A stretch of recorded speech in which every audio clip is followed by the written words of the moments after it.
firstborn son. This is the story of their complex relationship.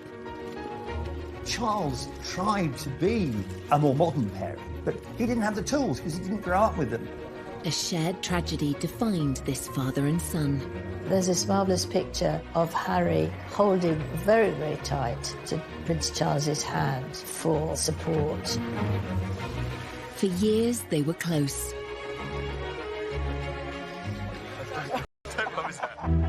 Until a shocking interview exposed the cracks in their relationship. Trapped within the system, like the rest of my family are. These are seismic statements to make. Charles Hughes felt very exposed by his son. Tonight, royal insiders explain how this relationship fell apart. He said it was the most terrible thing to make William and I walk behind our mother's coffin. It should not have been allowed. The damage is done. The relationship that I knew can never be like that again.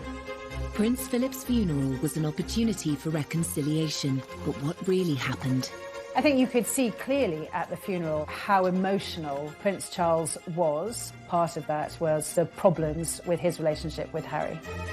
And what lasting effect will this royal rift have on the House of Windsor? Of course, Harry wants to protect his wife, but is it at the expense of bringing down his own family? Tonight we ask, will Charles and Harry ever repair their damaged relationship? There's no doubt the gulf between Charles and Harry has widened considerably. It will be very difficult to bridge that divide in future. I can't see how they can do it.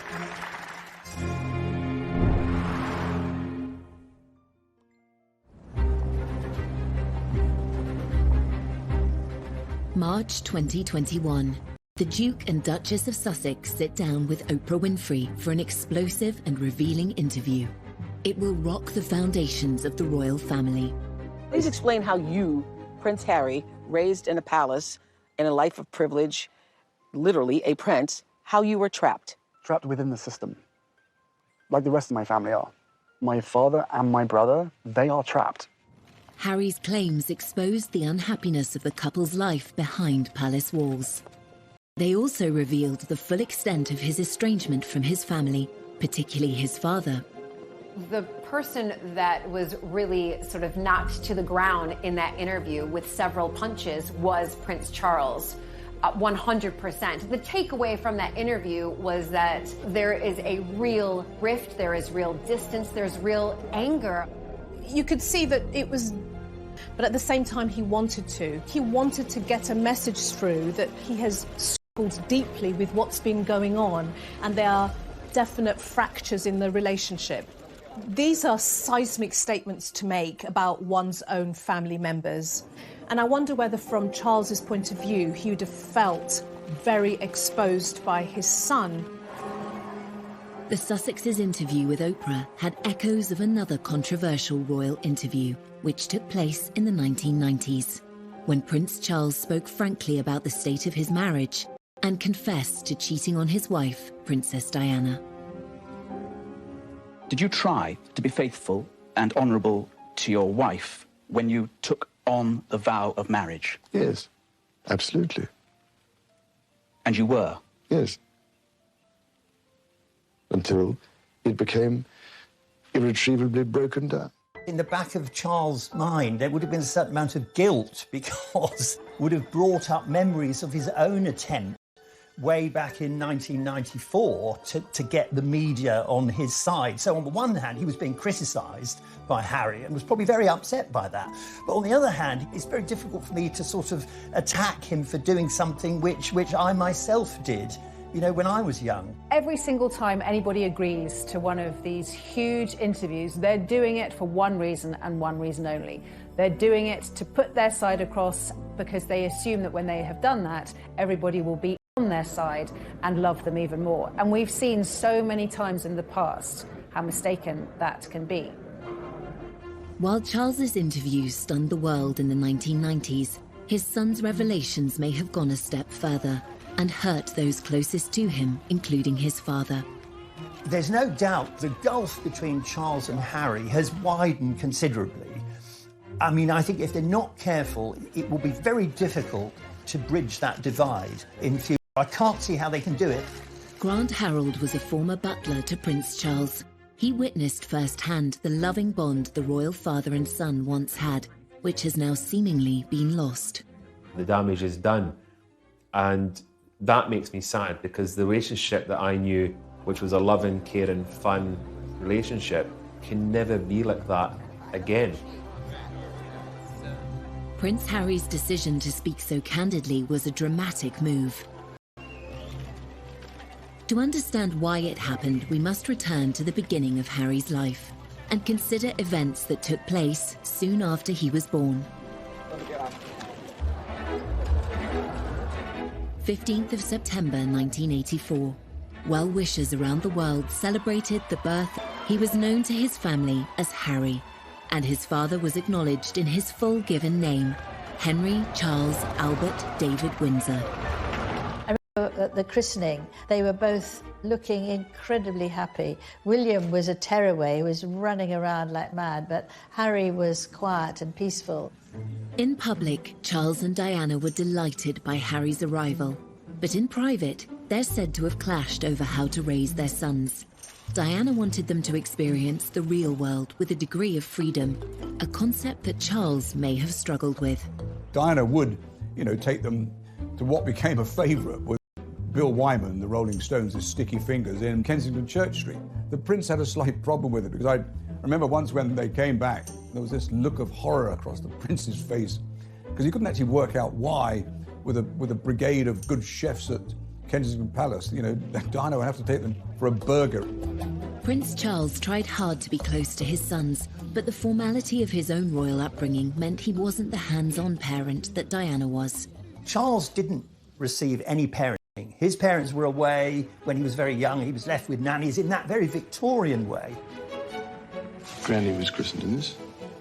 And although Charles tried to be a more modern parent, he didn't have the tools because he didn't grow up with them. Looks remarkably well despite it. Some say that Charles's reserved parenting style made him a distant presence in Prince Harry's life. Although Charles is very sensitive and very caring, he never really could show it in the same way as Diana. And Charles was a huge workaholic. Charles wouldn't just stop his work just because he had his sons for a day. Whereas I think with Diana, she always made sure that everything was done for them. Diana, she actually joined in their games, whereas Charles would have said, off you go. He wouldn't have joined in. He's too stiff, he's too old-fashioned. Charles and Harry's relationship was already strained, but then the family suffered the ultimate tragedy, and decisions would be made that would affect their father and son bond forever. He said it was the most terrible thing to make William and I walk behind our mother's coffin. It should not have been allowed.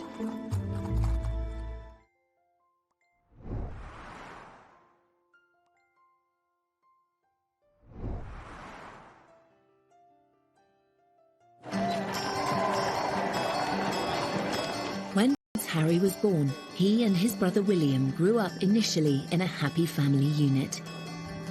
But there were growing signs of tension between their parents. Diana said that during her pregnancy, but that it all went wrong after Harry was born. If these marital struggles created a distance between Charles and his young son, things were about to get worse. It is announced from Buckingham Palace that, with regret, the Prince and Princess of Wales have decided to separate. This decision has been reached amicably, and they will both continue to participate fully in the upbringing of their children. In 1992, Harry's parents went through a very public breakup. The 8-year-old now struggled as he was bounced between Charles's Highgrove estate and Diana's Kensington Palace apartment. What a child wants is stability, structure, and love from their parents, and that kind of constancy gives children a sense of safety. If they're going between two separate households, that can feel very destabilising for a young child.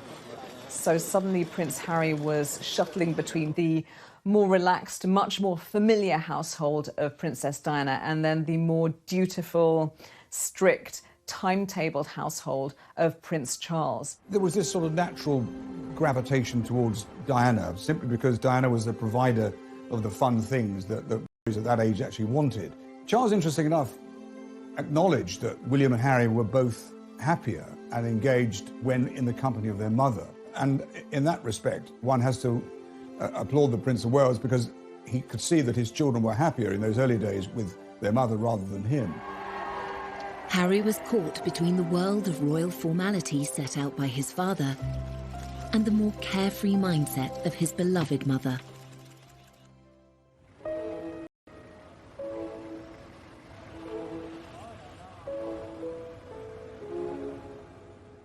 We have reports from Paris that Diana, Princess of Wales, has been killed in a car accident. Prince Harry had been with his father at Balmoral when the news broke of his mother's death in August 1997. Prince Charles tried to offer his young son the support he needed. Charles had this huge responsibility to protect the boys, and there's this marvellous picture of Harry leaning down to look at the notes and the flowers, holding very, very tight to Prince Charles's hand for support. It's a very, very moving moment, I think. In the immediate aftermath of Princess Diana's death, Prince Charles was very protective of his sons. He was determined that William and Harry would be shielded from speculation, from the press, from intrusion, and from people looking at their grief. At the funeral, however, it was a different story on the world. The private mourning of Diana's sons was on full public display. Princess Diana's funeral was one of the, and I say this as someone who was there, it was one of the most extraordinary things, I think, in the last century. It was a sort of maelstrom of grief, of astonishment, public display. Well, in the middle of all this vast sea of passion and emotion and public mourning, was a little boy. What we saw was the boys taking on the duty role. We see them doing their job, walking behind their mother's coffin. It is a deeply personal loss.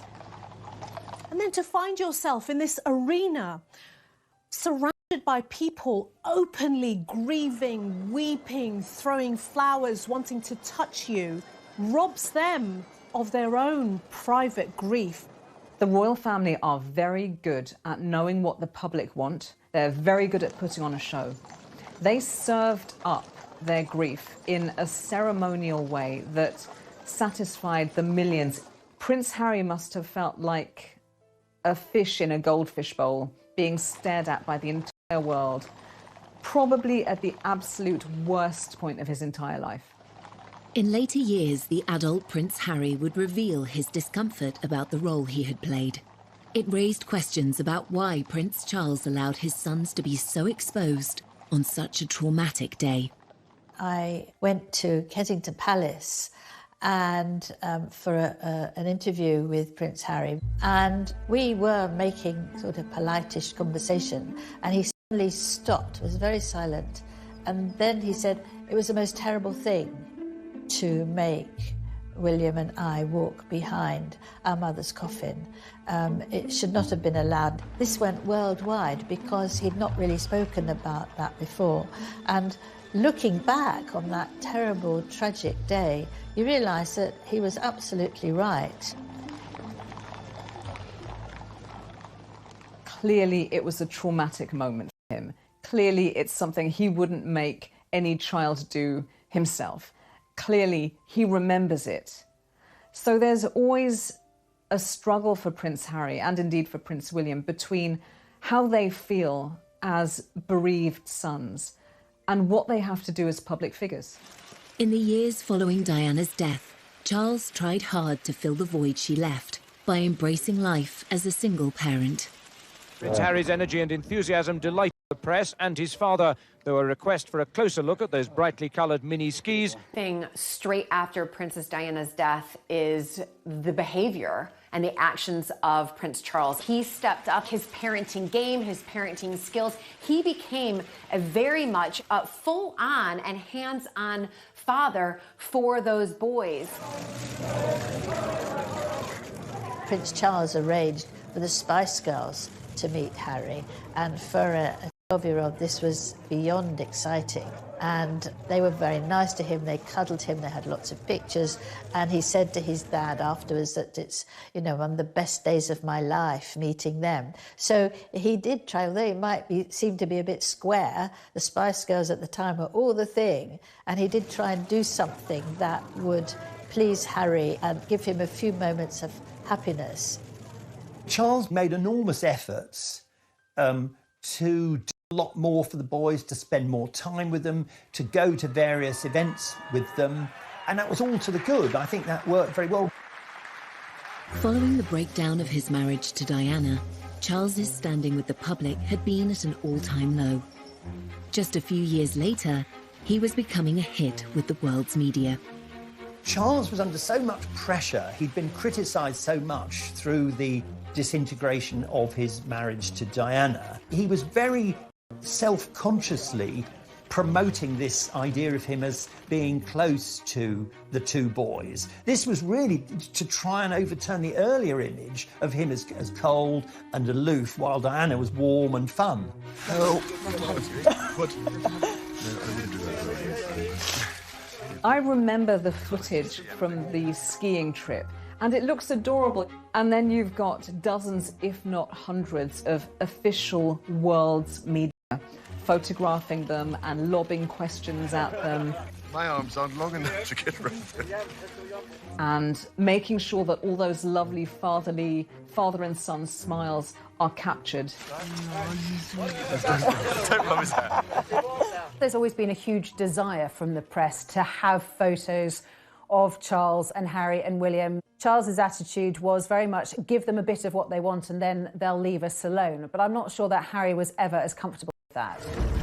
Unknown by the media, the young Prince Harry's frustrations with royal life were growing.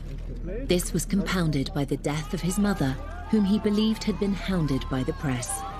When Princess Diana died, Harry was only 12. As time passed, of course, you're going to start questioning, why did she die? Who caused the death?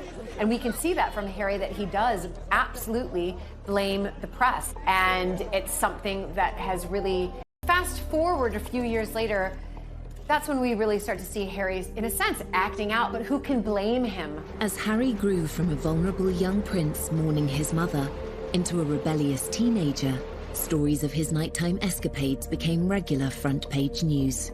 Harry's teens, by his own admission, were a very troubled time for him. Smoking and drinking too much, getting into trouble at school, cries for attention. It was one thing after another. They still me and I still read them. Why, I do not know, but I have to read them just for peace of mind, just to know what they've written and to see who wrote it and see who took the photographs, you know, write that down for later. When I was there, it was very much the days of when Harry was kind of called the kind of party prince. I remember on occasions, like on a Sunday morning, there'd be whatever Harry'd been up to the night before would be in the press. And then, obviously, I'd see him and I'd say to him, well, you had a good night then, kind of thing. And I'd have a laugh. And luckily, he would have a chuckle and he would go, maybe, you know, kind of thing. In 2002, newspapers revealed Harry had been caught smoking drugs and drinking underage in pubs near his father's home, Highgrove in Gloucestershire. For Charles, this was one misdemeanour too many. He sent his son for a day's visit to a drug rehabilitation centre. The palace viewed this with alarm. I mean, I think they always do, because anything that's out of control inevitably is damaging, especially for Charles, because it reflected badly on him as a parent. Prince Charles has got a lot of support today, not least because this is a situation that thousands of parents in Britain have faced. He insisted Harry should visit a drug rehabilitation centre. I think the idea was that it would give him a shock. He would go there and see, you know, what it was like if you allowed drugs to sort of take over your life. I suspect Prince Charles did that because in the eyes of the public, that's what the public wanted to see or felt that he should do. But at the end of the day, you know, there's a lot of, rebellious children who in normal families will do a little bit of underage drinking. So I think it's what do we need to show the public that we're doing in order to sort of hone in this behavior. Did this attempt at intervention by Prince Charles offer his son the support he really needed? I wonder whether, if that's the case, Harry would have felt, shortchanged. What I really need, Dad, is a lot of love, attention, structure. I need more face-to-face time with you because I'm struggling. This is a cry for help. I need you as my parent to step in and help me. So there might have been some tension around what was happening at this point in time. This would not be the last time Prince Charles would need to step in and make a critical decision in his son. Of Charles, the father, doing something that Harry, the son, didn't like.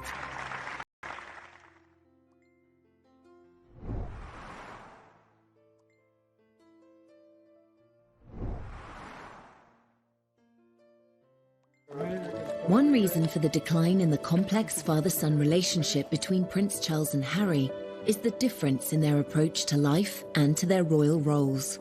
Both men were shaped by their formative experiences at school. Charles was given a tough, formal education that emphasized duty. He was a sensitive, vulnerable child who was put through this most appalling education to try and toughen him up. From the age of 13, Charles was sent to Gordonston School in northeast Scotland, just as his father had been before him. But the tough regime was ill-suited to the sensitive prince. Prince Charles called it Colditz in kilts, and like a prison sentence. It just wasn't for him. Prince Charles was bullied at school from end to end. He was completely and utterly, solidly miserable for the entirety of his time there. By contrast, Harry's school days at Eton were more sedate. Not as academic as his father, he was certainly more popular. Charles likes book learning. He wants to get the answers to his questions by going to the library and studying. Prince Harry's energy is really the opposite. Prince Harry is not shy and retiring or stiff or staid. He's not crusty or dusty. He is naturally athletic. He's naturally outdoorsy.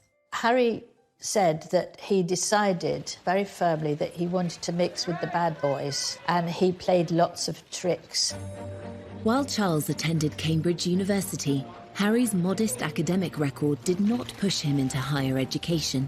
Yet both father and son spent time in the armed forces, developing their sense of duty. Exams never been my favourite, and I always knew that I was going to find it harder than people, but I'm through that now, and finally got hands-on to a job that I absolutely adore. It is still hard work, but I'm better than William, so it's fine. Yeah. Going into the military is actually quite traditional for male members of the royal family. You do your stint in the military. It's a very 18th century idea. Prince Charles and Prince William did their years in the military, but they didn't make it their identity. As heirs to the throne, Charles and William have special roles. Whereas Harry saw in the armed forces an opportunity to create his own identity and purpose. If they said, no, you can't go frontline, then I wouldn't drag my sorry ass through Sandhurst. He could forget about himself as a royal. He could forget about the press intrusion. It was as if his army experience gave him what the colleagues loved him. They barely can even think of him as sort of a prince. He's just Harry to them. He's one of them. Even as Harry's service career thrived, the interest shown by the press was growing intense. His father tried to help.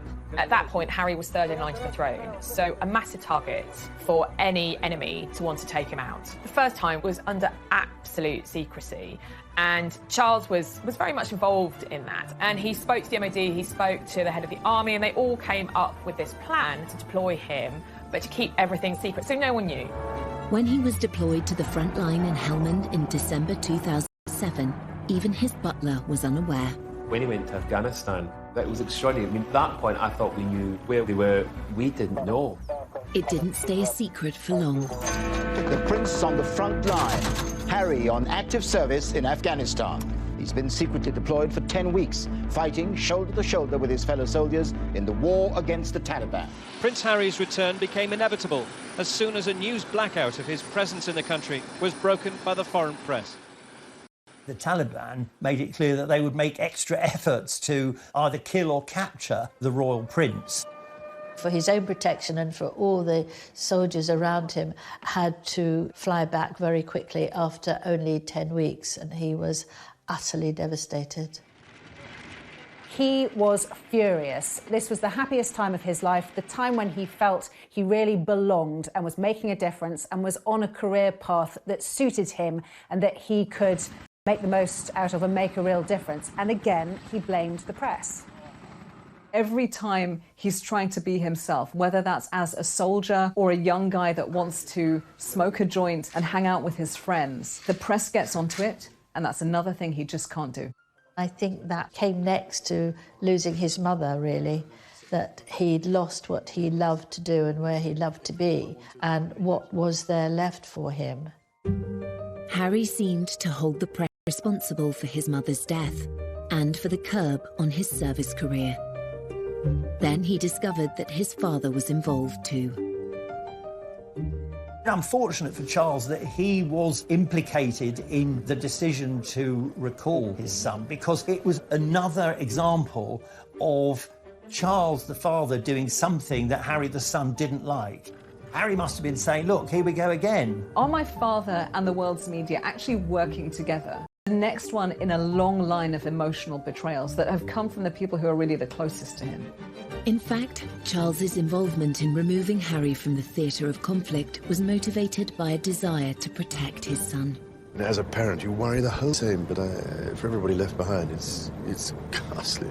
From Charles's point of view, as a parent, he would have been in protection mode, and as the son, he would have been, trust me, I know what I'm doing, don't interfere. So typically that would have brought its own internal tensions between father and the son. Harry is aware that his father loves him and wants to do his best for him, but then these other things all intrude and slightly poison the atmosphere. Because Charles obviously felt we have to do the right thing here. Harry's idea of the right thing was very different. It's obviously a great relief, as far as I'm concerned, to see him home in one piece. Eventually, father and son buried the hatchet. Harry's recall from Afghanistan inspired him to take on a new role, and one that would make his father proud. That was a pivotal moment, probably one of the most significant days in Harry's life, because on that plane that brought him back was a dead soldier. I thought there was a coffin on the plane, and there were 2 or 3 British soldiers returning who'd lost limbs. And it was very soon after this that Harry set up the Invictus Games. In 2014, Harry played a pivotal role in organising the Invictus Games, which today involves 500 competitors from across 20 nations. For Prince Harry, the army is where the heart is. He's long been a champion for wounded service personnel, and today he was playing sitting volleyball, one of the sports at the Invictus Games. Harry's dedication to celebrating the bravery of wounded service personnel was all too clear from his speech at the Games opening ceremony. The admiration I have for these men and women to move beyond their injuries is limitless.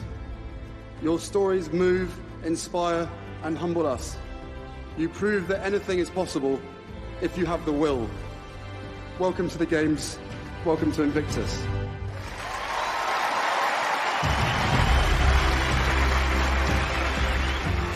It was to prove a golden period for a now united father and son. Charles was very, very proud of Harry. What parent wouldn't be proud of their child coming through and blossoming and showing real confidence, real purpose, creating something that embraces a huge community?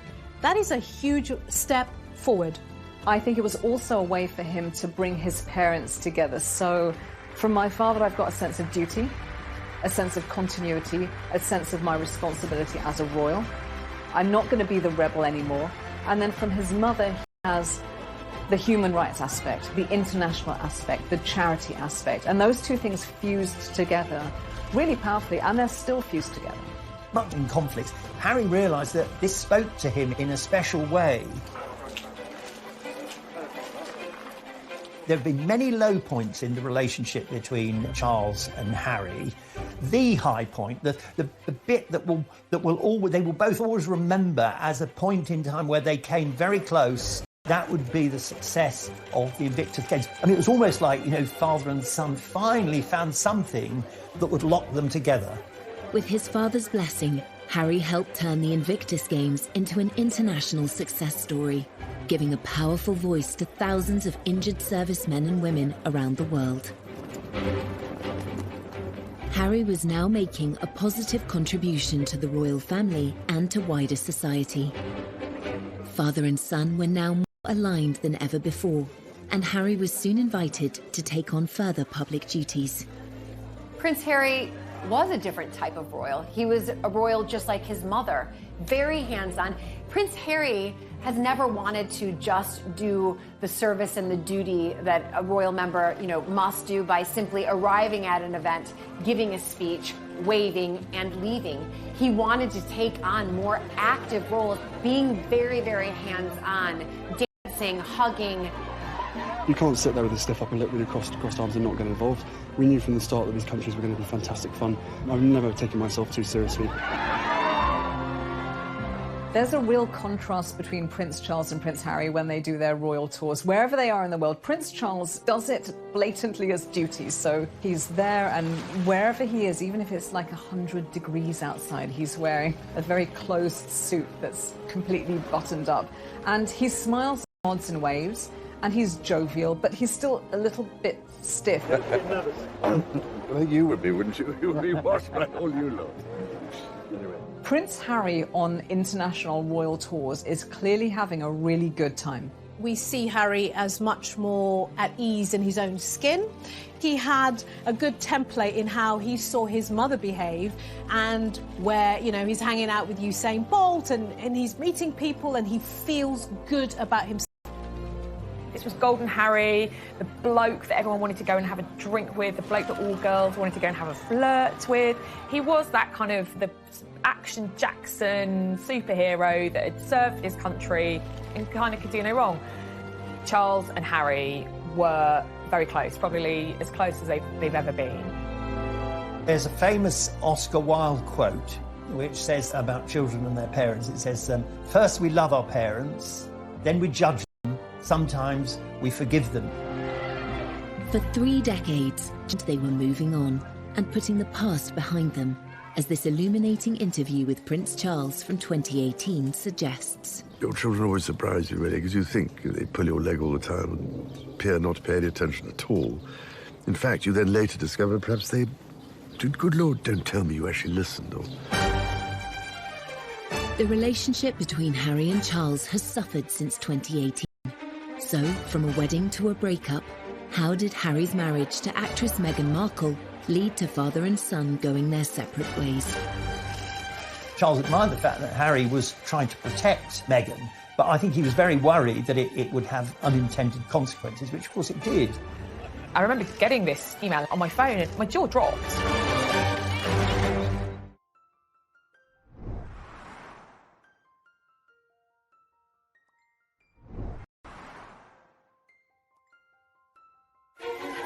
Royal history shows that affairs of the heart often clash with responsibilities of the role. In the case of Prince Charles and Prince Harry, adding a love interest to an already complicated father-son relationship had the potential to make matters worse. This is a repeating pattern over generations in the royal family. We've seen it with Charles, Diana and Camilla. That tension between wanting to be the person you love, being in a family business and also being a member of a family. Harry was just 10 years old when his father shocked the world and described the tensions in his marriage to Princess Diana, as well as his own adultery, in a frank TV interview. I have, on the whole, tried, I think, to get it right. I mean, constantly, people scrutinising. So, I mean, I have always tried to get it right, and try to do the right thing by everybody. So you can imagine, it's not a very happy or encouraging thing when this sort of business happened. So when his own sons started dating, it seems Charles advised them to choose their ideal partners based on love, rather than any other considerations.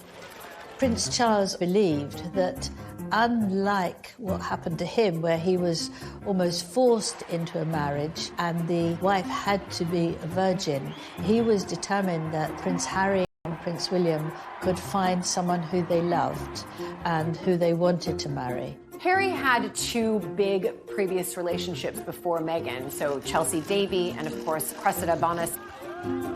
But while they appeared happy on the arm of the dashing prince, they weren't so keen to become princesses. Chelsea was like, absolutely not. I don't want to be in the public eye. I don't want to be written about in papers. And the same thing with Cressida. We know that both of those girls ended that relationship because they did a member of the royal family.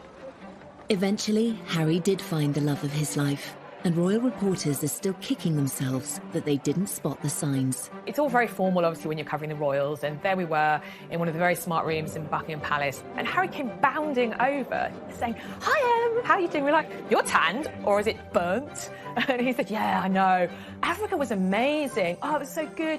I thought, wow, Harry's in a good mood. Like, I had never seen him quite so animated and quite so happy. And that was about 6 weeks before the news broke that he was dating Meghan Markle. And of course, one of their first dates had been in Botswana. Hey, when did you know she was the one? Very first time we met. Harry and Meghan's romance was embraced by the royal family. In that happy time, there was no sign of any tension between father and son. They welcomed Meghan with open arms. Prince Charles admired the fact she was self-made. Charles, he's slightly obsessed with the idea that somehow you've got to retain the magic of the royal family, but you've got to modernise. And what better way than to welcome a woman who's not only divorced, but American and of mixed race. And I remember the Queen invited both Meghan and Harry to Sandringham, which is a huge thing because couples, unless you were married, you just didn't get invited. They liked her very much, but of course, it didn't take the press long to start writing things about Meghan, to do the sort of things that would make Meghan worry, but also the royal family worry. Newspapers were soon filled with opinion on whether Meghan was a good fit for the royal family.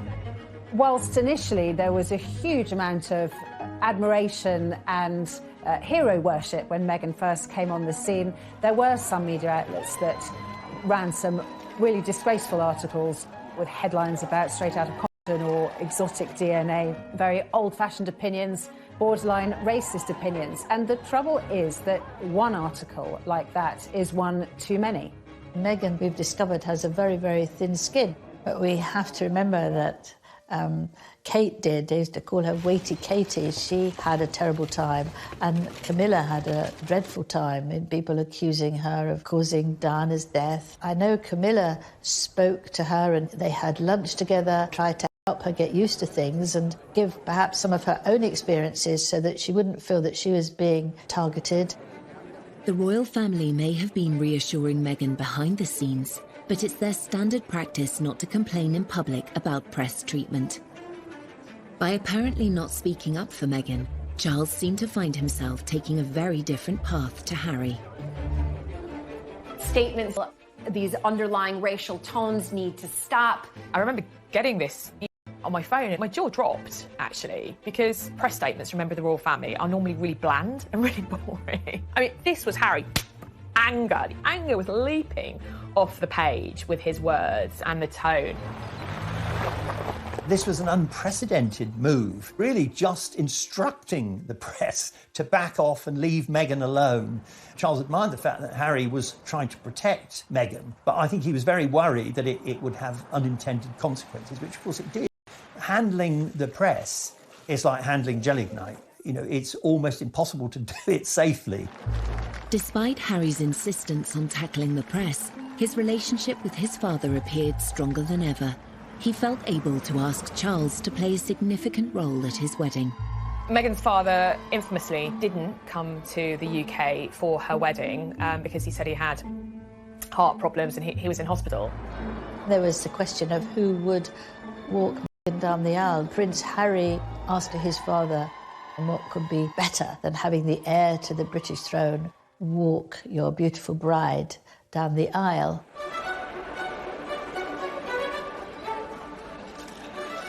He proffered his arm, she took it. He said, "You look lovely." She said, "Thank you." And they process up to the altar and there's Harry. And he turns to Charles and he says, "Thanks, Pa." It's such a touching moment between father and son. He's so proud of his soon-to-be wife, but also so proud of his father, literally welcoming Meghan into the royal family in such a kind way. This was a very important symbolic act in terms of optics, that, you know, Meghan is now part of our royal family. A marriage is when two families come together. It's not when two individuals come together. In this case, it's also when two different mindsets, two different worlds come together. The harmony of that happy wedding would soon be strained by revelations in the press. It immediately took a turn for the worse, with reports coming out that she made Kate cry, how she is demanding and pushy. You've got elements of people within their household quitting. You're almost to the point, like, what's true, what's not true, but certainly these can't all be untrue, can they? I personally began to see the wheels coming off. Harry was absolutely furious at the leaks, at what was being written. Everyone who knows anything about the press, the more angry you get, the bigger the story. The only way to do it is simply to ignore the press. And of course, Harry was never going to do that. For Harry, years earlier, as he pointed out in the documentary, Harry and Meghan, An African Journey. And part of any job, like everybody, means putting on a brave face and turning a cheek to a lot of the stuff. But again, for me and for my wife, you know, of course there's a lot of stuff that hurts, especially when the majority of it is untrue. I will not be bullied into playing a game that killed my mum. So I will always protect my family, and now I have a family to protect. So he's now thinking, oh my God, the curse is coming around again. It's happening again, one generation on. So decades have passed, but nothing's changed. Everything that she went through and what happened to her is incredibly raw every single day, and that's not me being paranoid, that's just me not wanting a repeat of the past. Harry's perception is that his mother wasn't protected. She wasn't safe when she died. She was being pursued by the paparazzi. She didn't have the security detail that she deserved. If only she'd had what she needed, she may have made it. If Harry harboured a belief that Charles could have done more to protect Diana, resentment would certainly have resurfaced when his father chose not to defend Meghan publicly. Harry, he was like, enough is enough. I'm not standing for this anymore.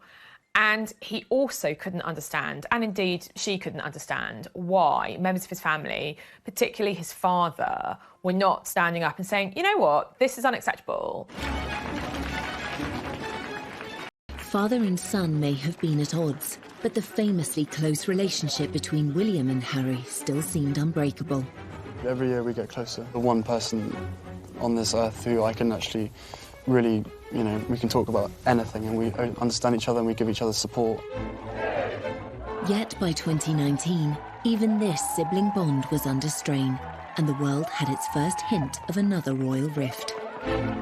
We'll always be brothers. We're certainly on different paths at the moment. I will always be there for him, and as I know he'll always be there for me. As brothers, you know, you have good days, you have bad days. We know over the last several years, really since he married Meghan, that the relationship between William and Harry has been very rocky indeed. Prince Harry's determination to defend his wife whilst his father and brother stayed silent seemed to drive a wedge through the family.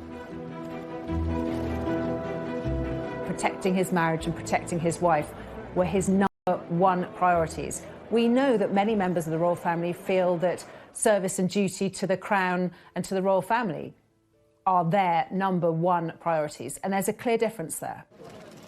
It's sad for me because when I was... And then came a bombshell revelation that would lead to the biggest split in the royal family for 80 years. Can you put up with this? Was it surprising to them? Probably not. Were they happy about it? Definitely not.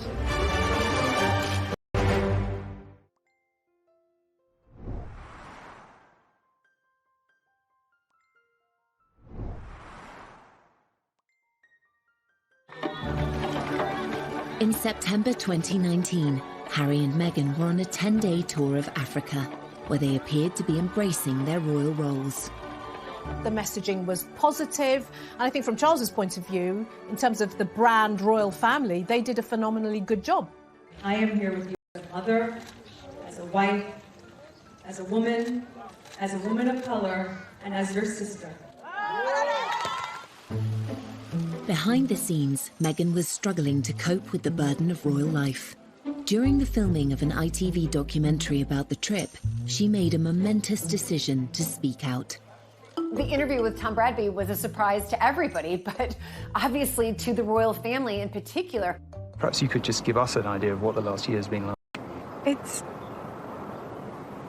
hard. Thank you for asking, because not many people have asked if I'm okay. But it's a very real thing to be going through behind the scenes. And the answer is, would it be fair to say not really okay? As in, it's really been a struggle? Yes. That interview was pivotal, and certainly with hindsight, you can see that something changed at that minute. That would have been a dig at the royal family. And I think that was definitely eye-opening to everybody around the world, saying, okay, something's going on here with the royal family. I think it was clear from that interview on that alarm bells were starting to ring for Prince Charles about what path Harry and Meghan were going down and where it was going to end. Finally, the tensions between Harry and Charles reached breaking point. 3 months after Harry and Meghan returned from their tour, it was announced that they would step down as senior members of the royal family. In the run-up to Harry and Meghan leaving royal duties and then leaving the country, there were frantic conversations. I think Charles was desperate for his son not to do anything rash. I think Harry felt, oh, here again, my father's trying to stop me being free. Within the royal family. It's a huge monarchy. You can't just say, right, you can go tomorrow. There's lots of complications to senior royals leaving. And the Queen and Prince Charles were working out how to do this. Harry then published an announcement on his Instagram page, sparking a worldwide media frenzy. We had Harry announcing, that he wanted to step back, the Queen responding. The Queen shouldn't be responding, it should really be the other way around. Pretty much at every stage, they seemed to jump the gun. They seemed to do things out of order, to not follow proper etiquette. I think ultimately that's how the relationship between Harry and Charles broke down. It is one of the biggest constitutional crises to hit the family, because this suddenly saw a massive breakdown in communication between senior members of the family. It was clear there was something seriously wrong. I think Charles was pretty devastated by the departure for a number of reasons. He'd lost a son, he'd been unable to protect that young couple and keep them within the fold and keep them working for the royal family. Prince Charles had committed himself to a life of royal service, but his son was stepping away from his. Inevitably, this created a further divide between them. The motto is almost duty first and all the other stuff follows. Now, when you now live in a world where you start to put your own needs and wants ahead of duty, this is where the tensions arise, because the rest of the family is saying, well, this is a business. Charles knew over the years how unpopular it's been to have the royal family too big, too costly, too many members who nobody's ever heard of. So he wanted to slimline the royal family. So it was no surprise when his son wanted not only to be not a working royal anymore, but to be half in, half out. That was never going to wash. It seems yet again that Harry didn't receive the support he'd hoped for. You've got here the tension between being a parent and also the child's boss.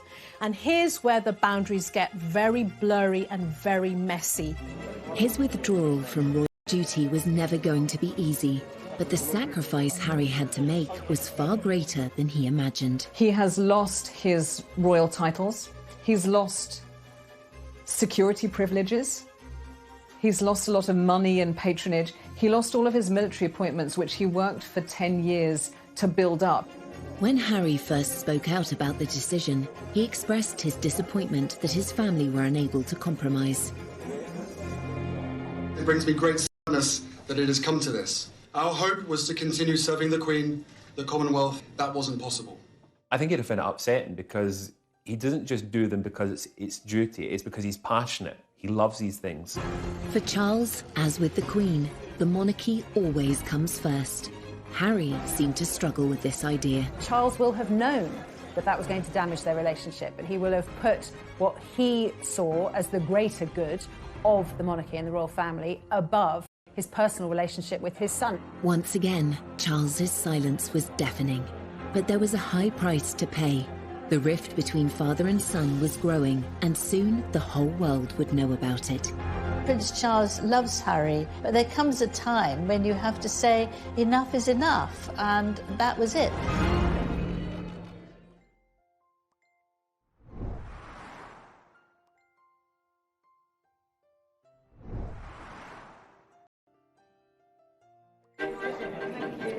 Hello. Will you miss Harry and Meghan?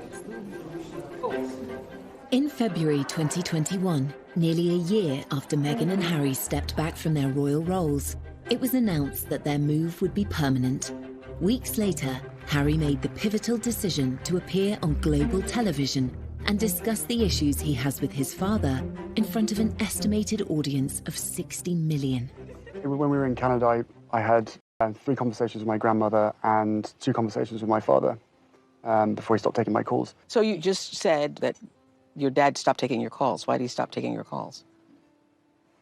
Because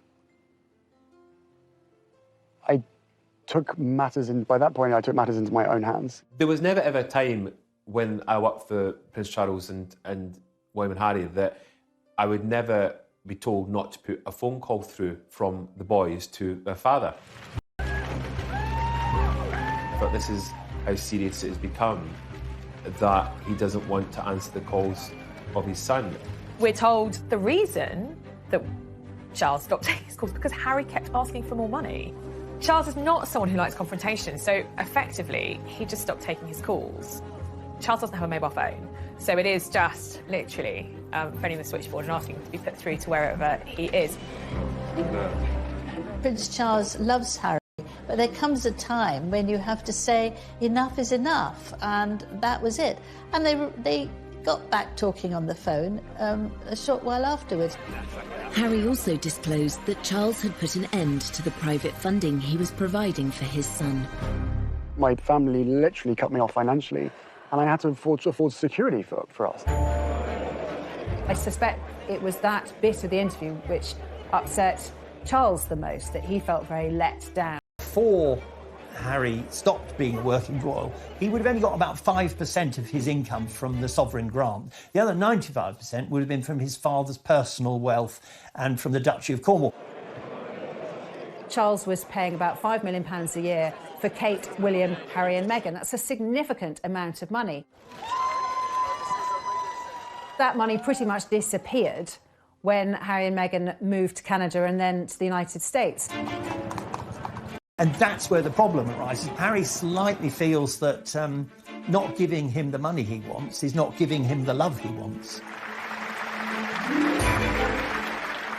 Harry, he's got 30 million, most of it from his mother, but also a considerable amount from Elizabeth, the Queen Mother. So he's not exactly what you would call poor.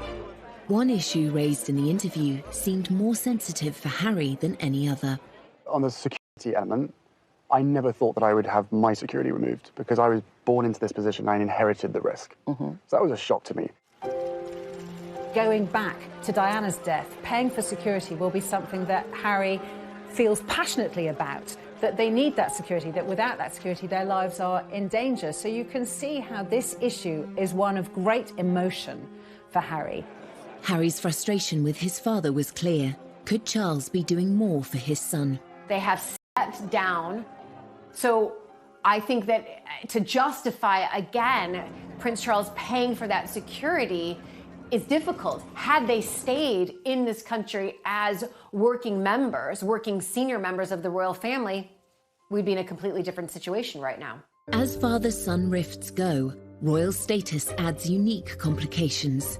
The public nature of this feud only makes matters worse. But even after Harry's shocking claims, Charles, again, remained silent. Harry knows very well that the Queen, his grandmother, aged nearly 95, and his father, who has followed in her footsteps, believe in the motto, never complain, never explain. So he would know absolutely that they couldn't come back and say what the truth was, or give even their side of the truth. But we know that in private, he let it be known that he felt very let down by the interview. After the interview, Gayle King, who has become a close friend of Harry and Meghan's, she said on her morning show that Harry had spoken to his father and his brother after the interview, but talks have been unproductive, which I think only really added fuel to the fire. William and Charles thought, whatever. The claims that Harry made about his father could have a serious effect on the monarchy, which Charles has worked so hard to protect. It can be damaging.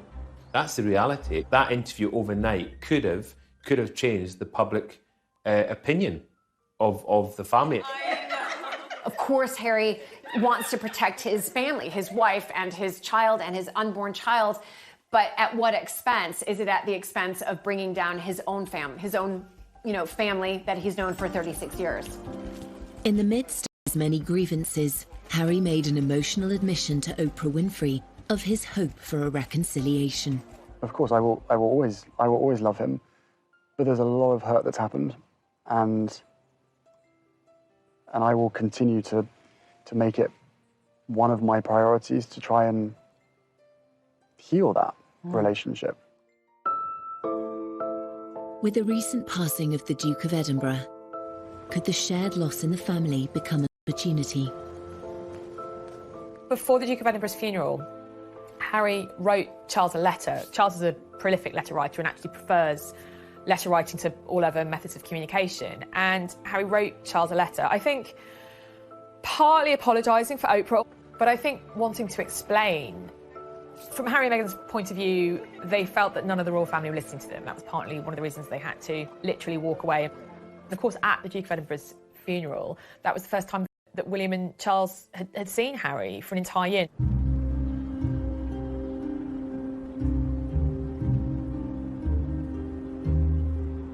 I think you could see clearly at the funeral how emotional Prince Charles was. He seemed to be more willing to show that side of himself, that raw emotion. I do wonder if part of that was the problems with his relationship with Harry. The Prince of Wales, I think he's anxious, like any father, to put right what is wrong. He is a very caring person. I witnessed that firsthand when I was working with Diana. Whatever protocols he abides by, which he does, of course, he will have an undying desire to make sure that his children are safe and happy. Charles's last-minute decision to break with protocol and have his family leave the chapel walking side by side rather than being driven seemed to be a positive step in rebuilding bridges. I think that this was probably done to try to force some conversation and perhaps repair some of those relationships that we know are not thriving at the moment. We're told Harry and William haven't spoken back up to Windsor Castle, and then the feed cut. And we're told that Charles also spoke to Harry, his younger brother, and to William when they were in the quadrangle of Windsor Castle. But I'm told that, yes, the three of them did talk, and it was kind of baby steps to repairing those fractured relationships. Well, it is often said that funerals are moments of reconciliation, and that is a sight, let's be honest, that many people really wanted to see, not least those in the family themselves. Whether that's just a starting point to fix the relationship will, of course, depend on what happens behind closed doors. After all that's happened, can the bond between Harry and Charles ever be repaired? Emotionally, they seem worlds apart, and I think it's going to take a lot of work from both of them to try and find common ground where they can communicate as father and son. But what I saw from Harry was a lot of deep-rooted pain that may go back quite a long way. There is a need, in a way, to reach the point where Harry forgive Charles for all the turmoil of Harry's early years. And it may be that Harry needs the distance of being in America, not being a royal who works as a royal. He may need that in order to reach the point where he can forgive Charles. Like with any relationship, relationships can be repaired with a lot of hard work and, to be honest, a lot of time. And I think in this case, a lot of time is going to be needed.